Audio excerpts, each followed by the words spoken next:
ఇంకో పక్కన ఉద్యోగాలు, యువకులు ఆశలు పెట్టుకుని మనం గెలిపించాం. అందుకే మన ప్రభుత్వం అధికారంలోకి వచ్చిన తొలి సంతకం డిఎస్సి మనం పెట్టాం.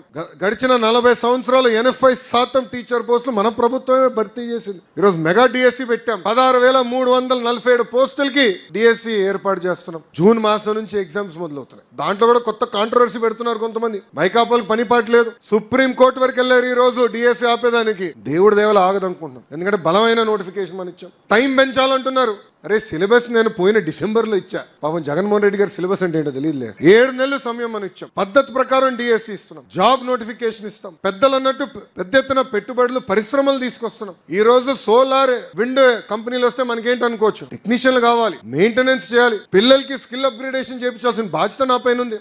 రేపు యజమానం కూడా చెప్తా, ఓనర్లకు చెప్తా, కంపల్సరీ లోకల్స్ కే మీరు ఉద్యోగం 100% ఇవ్వాలని. కంపెనీలు ఎందుకు తెస్తామండి? మన పిల్లలకు ఉద్యోగాలు కల్పించడానికి పెట్టుబడులు తీసుకొచ్చాం, ప్రయత్నిస్తాం. కారణం ఏంటంటే మన బిడ్డలకి ఉద్యోగాలు రావాలి, స్థానికులకి ఉద్యోగాలు రావాలనేది ఒక లక్ష్యంగా పెట్టుకుని పని చేస్తున్నాం.